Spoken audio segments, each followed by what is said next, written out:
On today's show, we're going to talk about how someone could be married more than 100 times. Is that even possible? Hey, check this show out. It's going to be interesting. Let's talk about it.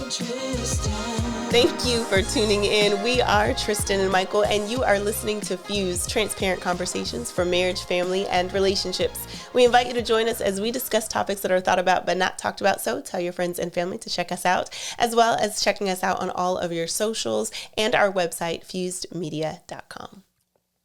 Good day to you, ma'am. How you feeling today? Good day to you, sir. I had some like Australian, kind of New Zealand thoughts in my head. Oh, they were in your head? And I was going to put like mate in there, but I'm like, I don't know. I'm really glad you decided not to do that. I didn't go there. Yeah, that was good. I didn't go there. Because any of our Australian listeners might be. They'd be like, ooh, yeah, his dialect. I don't know where he got that from. They would just be like, he just threw mate on the end of his southern drawl. Bless you. Oh, wait. I got to sneeze again, maybe. Okay, it's allergies. It's allergies here. It is allergies. In the United States, in the South. So we have that going on. But anyway, how you feeling? I'm feeling good. Outside of me having to sneeze a little bit, allergies kicking up, but I'm okay. Yeah. Well, it's that time of year. It happens. So we are I really want you to introduce today's topic because when you brought it to me, I was like, okay, let's see where we go with this, and you let me know, y'all, in the comments if you kind of had that same first reaction when you heard this. So to you, sir. Yeah. So this interesting idea, I think, and we can kind of hopefully break it down a little bit. So the title is I've been married over 100 times, right? We've been married over 100 times. People have been married over 100 times. I've been married over 100 times. That's a lot. That's a lot of times. You've been like, what are you talking about, right? Right. So almost with 9-10 years ago now, coming up on our marriage, right? We've been together, and we didn't have a traditional necessarily wedding, right? No. We had different dynamics going on, and even all the way down to the vows. We didn't have the traditional vows. You wrote your vows. You still have your vows? Mm-hmm. I don't have mine. I was looking for mine. I have mine somewhere. I keep everything. I keep everything, so I have it. I was looking for mine. I think I have them somewhere too. I couldn't just find them. Yeah, not readily available. Readily find them. So I was like, man, where are they at? I bet they're in that our memory box. I bet they're in there. Right. We got a memory box, a little wedding box. We keep all the little memory and thank yous and all the little gifts and stuff. Whatever people kind of So I was looking for, but we didn't have a traditional vows, right? That we said you kind of wrote yours, I wrote mine, and we spoke them to each other. Right. But most people have. Some people, I say most, have the traditional, wedding vows where you say, till death do us part, for better or for worse, and all that good stuff. Sickness and health. Yeah, through sickness and health. And that's fine, right? And we typically say, I do to that, right?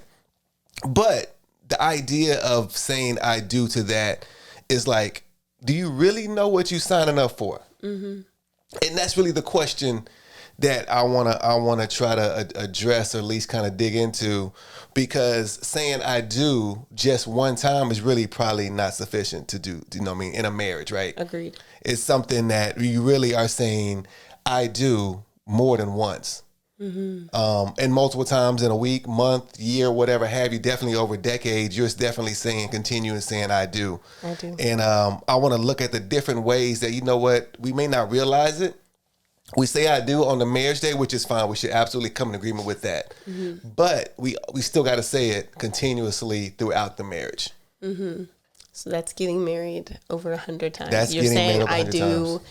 Every day, over and over. So, okay, jump into the first one that you have. You said that you have 4 ways that we say I do again and again. Yep, absolutely. Thank you. But so the first way is actually a pretty sad story, but I think it's just relevant. It's not to like rehash the story, but use it more as an example.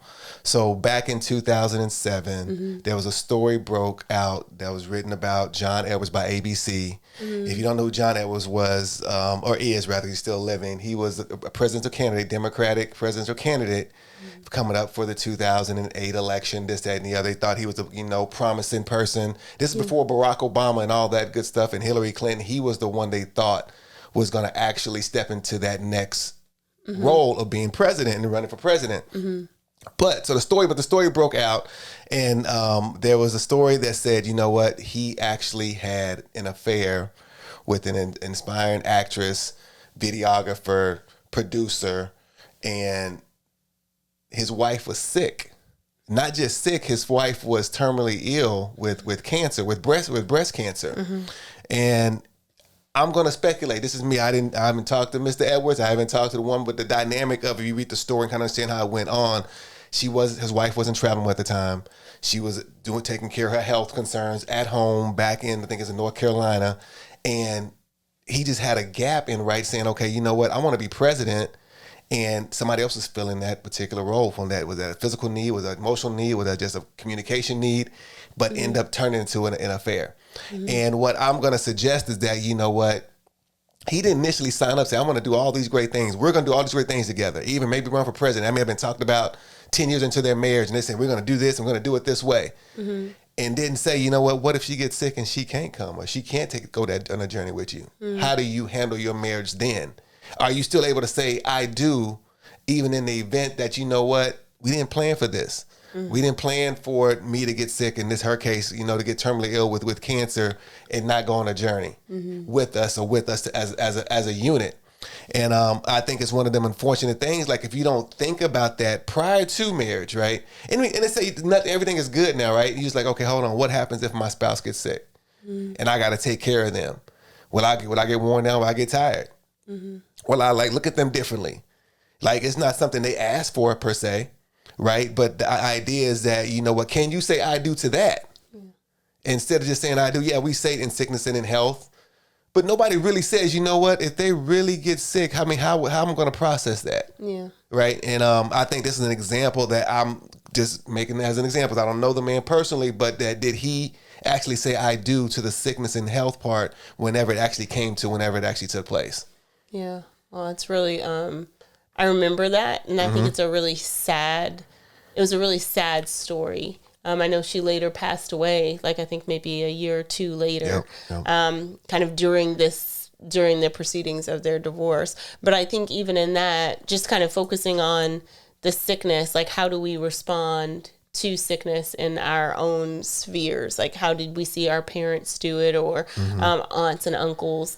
And some of that impacts how we view sickness and what it is to care for somebody.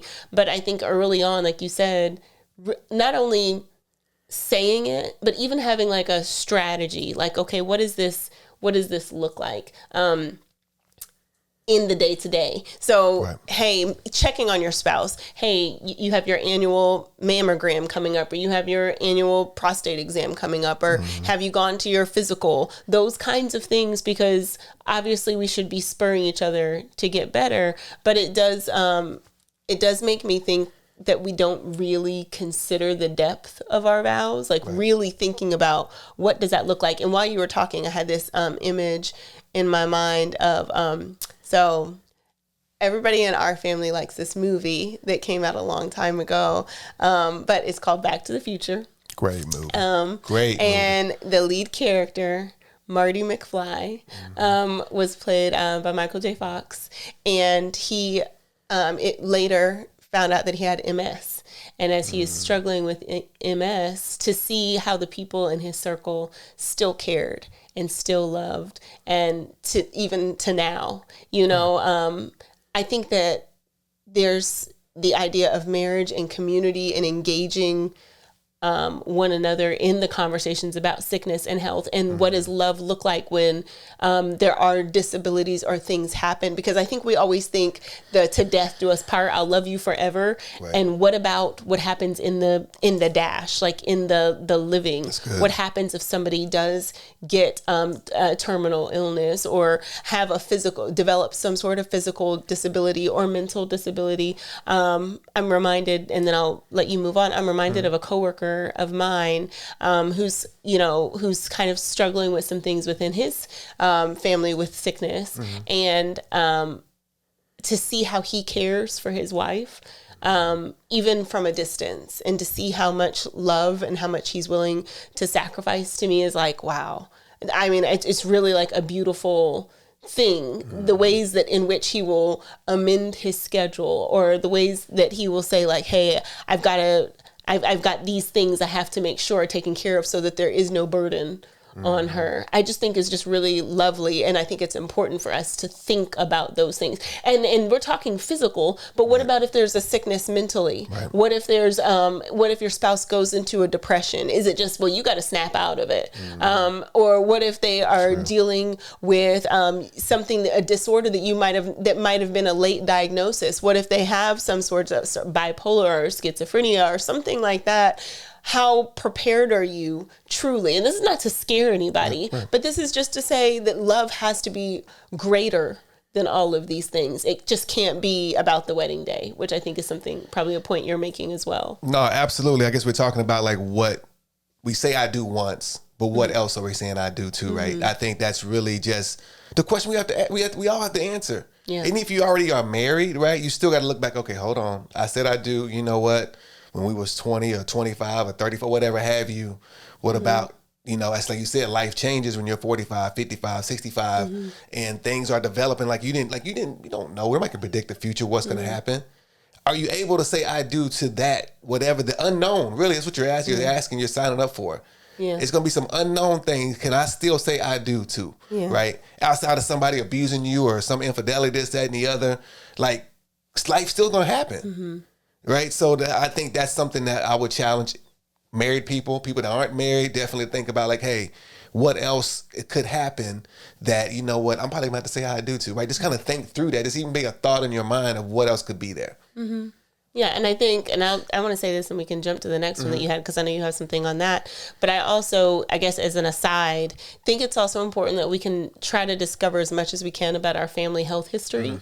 Some of us don't know our family health history because we may not have been raised by both parents or know our grandparents or may be adopted or whatever situation. But as much as you can find out, because it's going to give you some level of understanding of some of the things that might be in your bloodline, or that you might need to be like more proactive about. It's like, okay, we have, you know, my family has a predisposition to such and such, or man, I've noticed these habits in my family. Maybe this is something that I need to avoid, or this is something that is okay. And having those kinds of conversations, I think, are really helpful, because it not only it grounds the relationship so that you know how you can better help and support your partner, but it also might help you know the things that you might need to be more proactive in doing, so that you can be better prepared. So another thing that you had is in how we say I do again and again is the question, how are we going to do this? Specifically speaking about some of the later years. Yep. So the idea, and actually I should have wrote this down. I didn't put it on a note card, but there's this phenomenon talk about the gray generation or the gray years of a marriage, right? And there was this article that was talking about baby boomers that have got married early on, and now in their 50s and 60s, they're like separating and splitting up. And I was like, oh, wow, right? And they're saying the empty nesters and this, that, and the other. But the thing is, like, they're starting to see life different. Yeah. They're starting to like see finances different. They're like, okay, you know what? I want to live in the city. You want to live in the country. Like all these things are starting to come up of like, who would have thought about that? You know, you're 25, 35, even 45 are saying, you're like, well, hold on. Well, this could actually cause us to split up. And it's a real thing that's happening because, you know, we got grandparents we didn't necessarily like, they died, right? When grandparents, they split, they end up dying, right? So it wasn't like, okay, you know what, grandpa want to go to the country, everybody going to the country. It was like a done and done deal. You know, today's world is different now, right? So the dynamics of that that's brought on, it's different in a good way, but it's different also in a way that's like, hey, people got choice. Say, you know what, I don't want to do that. I don't have to listen to you. I don't have to submit or whatever, however you want to put it. And it's like, we got to think about that. I mean, we get young, most of us at a pretty early age, just some getting later years in the 40s and 50s getting married. And I'm pretty sure that hopefully they thought through like, okay, hey, what does it look like for the next 10 or 15, 20 years? But the younger people, I'm going to say us younger people, you know what I mean? I'll take it. Us younger people, we got to like, okay, are we really able to project and say, okay, you know what does this look like if, Lord willing, we're able to live to we're 70, 80, right? In a good health and in good mind, right? What does that look like? Because nowadays, like from what the study is showing, that's on the increase of people getting, once the kids are gone and maybe retiring and things, people are starting to go their own separate way, which is kind of crazy, and live their last years alone or separated. So there's something really interesting in that. That's not often not thought about. Can you say I do to the later years? Yeah, I think there's a lot of dynamics in there. So one of the things that we've talked about before, but I think is kind of couched in that, is maintaining a friendship with your spouse. Sometimes when you kind of do all of these early years where you might be having children, or you might be planning family vacations, or you're in kind of that caretaking generation where you might be taking care of your parents, and there's something that you're both tied to, that can become the focus of the relationship. So we're both tied to these kids. We're trying to raise these kids and go to all the soccer games and go to the ballet recitals and go to the school programs. Like, so there's some commonality that keeps you vested. But if that's all that there is, when those kids grow up, or when, you know, a parent might transition or whatever, and there's not that thing that was grounding you to the relationship is no longer there, and you're looking at each other and you're like, well, everything that we've been talking about for the past 18 to 25 plus years has been children. And so now you're a totally different person. You've read books that I don't know about. You've explored new hobbies. You've made new friends. You've had challenges in your career, and we haven't connected.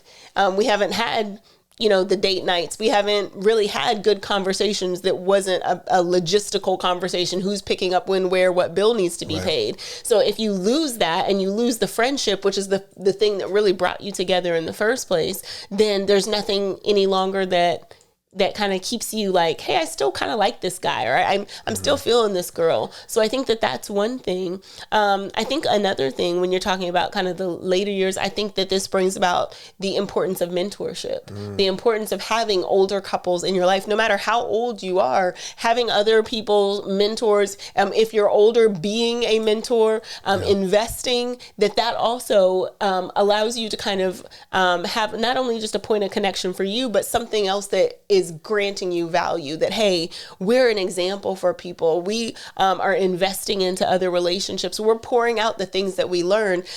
And this is where you have the kind of, well, have you guys thought about this? You know, something I did when I was doing life insurance, and this is couples, and this is also goes to widows, people that may have already lost a spouse, and saying, let me invest the things that I learned with my partner into the next generation, or into several other people. And then finally, the thing that you were saying, that really, how do we go about this, is maintaining good relationships with other couples. Couples that you're doing life with will also be great, I guess, people to bounce things off of. People that are, then they don't necessarily have to be in the same life season, but people that really care about your marriage and care about your relationship, and then care about you, that can be like, hey man, you're slipping, or yo girl, you know, let's talk this through, because I've noticed some things about you. But if you don't have those couples, and you don't have those mentors, and you're not having real conversations, and when I talk about couples, I'm not talking about just people you go out to a concert with or go out to eat with. I'm talking about people that you're intimately engaged with, people that you're having real in-depth conversations where you're opening your life up to them. And I think that those are the kinds of things that will allow us to really, as we enter into later years in marriage, the gray years, as you referred to them for the baby boomers, but for any of us, as we're progressing, to really stay in this thing, to stay in marriage, to stay connected, to stay relational, as opposed to just like administrative responsibilities over the household. So, no, I know one thing I've observed, right, and I try to watch couples that I think are successful, how they interact, what they do, how they do life. And one thing that I've noticed about couples that I believe have the longevity, or have the ability to, they seem like they're gonna, like, man, they're gonna be, they in their 67, they're gonna be like, they solid, is that they never stop building together. They never stop the process of, like, you know what, we going after this together, whatever that thing is. Yeah. Right. And it's always like, you know what, you'll see him, you know what, if he got something, she right there supporting him doing that something. You know what, with some cases, you know what, he taking pictures, she gonna be right there. If she ain't taking no pictures, she gonna be right, you know what I mean? It's like, and it's vice versa, right? You know, so the idea of like continuing to be fruitful, continuing to build with one another, always seems to, like, hold on. It gives us that commonality that you said that it goes missing. Yeah. At some point, it's the family, it's the kids, it's the career. We're pushing, we're trying to get that out, whatever it is. But that commonality gets lost in the later years. Yeah. And I've seen successful couples seem like they got that common thread. They always are doing things together in a way of not just being together, but really trying to build something together. Yeah.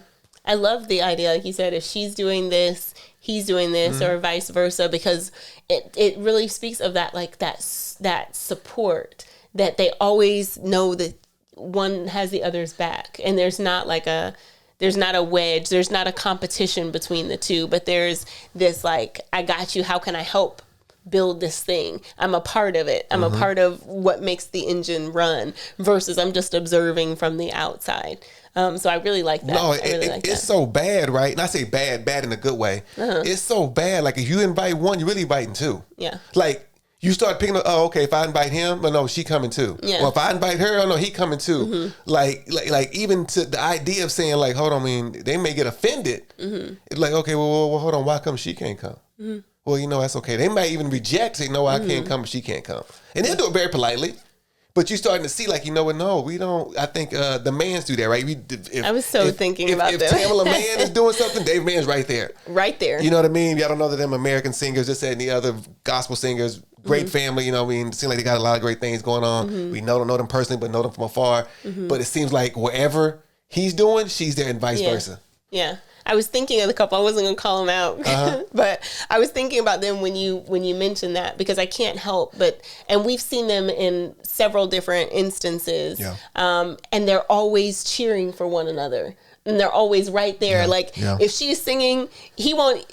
And hopefully, you know, there's no offense, but she'll have people that, you know, in these different places that could help her up the steps. And he's like, I got it. You know, like he's going to help her up and down the steps, lend a hand. He's going to be the first on the front row cheering for her. And we've even seen them out and about shopping and things. And he is still the dude that's opening the door and is still doing those things. And so to me, that's like a beautiful externally facing. I mean, I don't know what it is behind closed doors, but I certainly see the evidence in the public. And it is that I got you in all ways, in all stages, I got you. And I think that sort of relationship is just so important. And being in the entertainment industry so often, I get to see performance writers and on their writers, which is kind of like their breakdown of what they are going to need while they're doing whatever project, or while they're flying or singing or acting or whatever. And to receive a writer that would say, at least in my case, is to say like, no, Michael's coming, is like, that's important. Or if you had one say, no, Tristan's coming. And that's just one really broad instance. But in your world, like, do people know, hey, I can't just invite one of you to Thanksgiving dinner, because it doesn't work like that. Hey, if you can't invite half of me, because we're one. So if I'm showing up Thanksgiving dinner, my spouse is showing up for Thanksgiving dinner. And sometimes it's the family that tries to divide it. They might like, you can come, but you can't bring him, or you can't bring her. That might be another show. No, messy, but that's real. It's messy, and it happens. It definitely happens. So I wasn't trying to be messy, but I'm just saying. Truthful. That's what you're being. But I'm just saying, some friends are like that. Like, hey, you can come over, but they're not allowed, or you can come hang out, or whatever. So I think having conversations where it is the two of you, and you're always in partnership, and having those conversations behind closed doors that need to happen. Which I'll make this point, and then we'll jump. But that also means that you can't avoid hard conversations within your relationship. You can't go run into your girlfriend or your dude and tell them all the stuff that you really need to be telling your partner, because then there's not going to be the camaraderie between the two of you, the partnership between the two of you. So just a thought. No, that was good. Okay. All right. Let's jump down to number 3. So we did number 1 and 2. Number 3, changing careers or educational desires, right? The idea that, like, you know, somebody at some point may want to go back to school, may not even mentioned it when y'all first got married. And that's a big transition. Say, okay, hold on. First it was cost. Then it's time. Then it's like, okay, then what you going to do with it? Is it going to be, you know, how's that going to affect us as a family, as a whole? And people don't often think about, okay, hold on, is it even potential that my spouse want to do that? Can I say I do to that? And what does my I do look like and sound like? Does it come with questions? Does it say, which is fine. I think it's questions okay, because you want to understand the context, what you're saying I do too. If education is part of it. But those conversations rarely get really discussed in an in-depth way, right? And if you more than likely somebody wants to do something, but you shouldn't be opposed to it unless it's something going to be detrimental to the family. You're going to say I do to that. And sometimes people do that begrudgingly. Sometimes people do like, okay, I got your back, but it often comes with something that you just haven't thought about.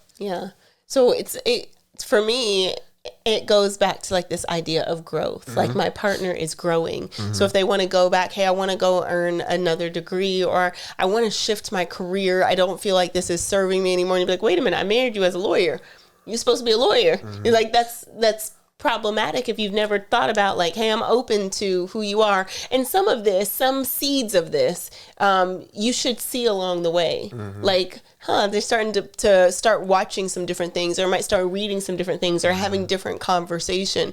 And I think that those are the kinds of things that if they make this pivot, if they make this shift, it shouldn't be completely out of left field. It should be like you've been picking up on some things because you've been spending that time with each other, because you've been having in-depth conversations about what they're thinking about. I think that's such a huge thing, because sometimes we'll say like, how you doing?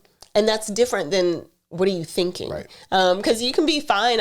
I'm doing fine. And it'd be like, you know what? I was thinking about something I heard on the radio. Or I was listening to a book on tape and they said this and I can't get it out of my mind. Or, the preacher said this on Sunday, or whatever it is. And really being able to connect to how a person thinks, because truth be told, all of the other things really fade away.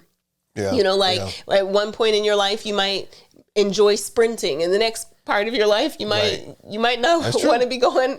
Might barely want to be walking around, so it's those kinds of conversations about who the person is, like the real part of the person, the spirit, the mind, those kinds of things of the person are the things that we really need to be more engaged with. Not to say that the others don't matter, because certainly you want to take care of your body, you want to eat right, you want to all of that. Certainly you want to be appealing to your spouse, but even deeper than that is, how do they think? How can I connect to how the essence of you? Does that make sense? That makes a lot of sense to me. Okay. A lot of sense to me. And I want to end it with a question for you. Okay. And I'm going to give you the floor to answer it. And it's a controversial question.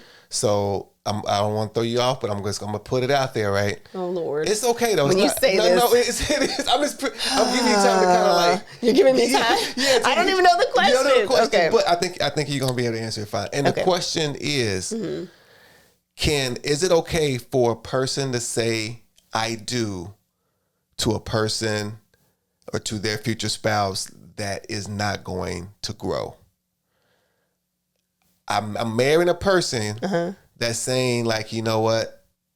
I have no intentions of growing. You're getting what you're getting. Is it okay for a person to say, yeah, okay, I'm cool with that? Well, I think it's impossible not to grow.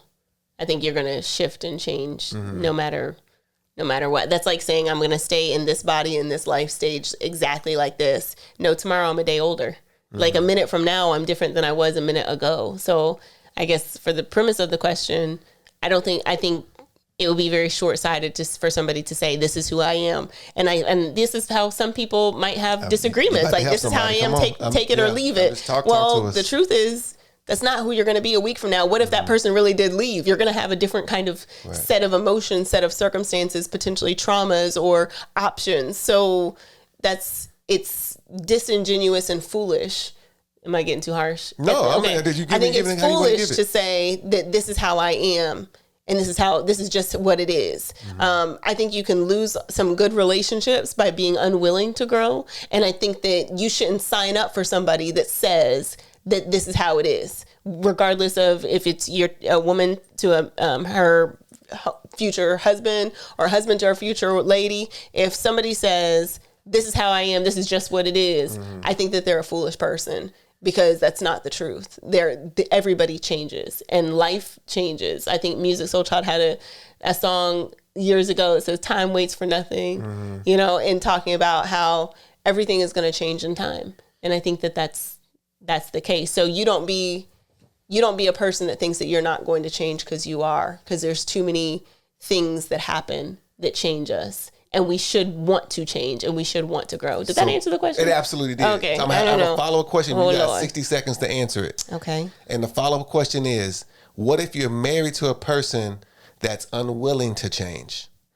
They are who they are when you married them, and you want them to grow into something else or evolve into something else, but they're unwilling to change.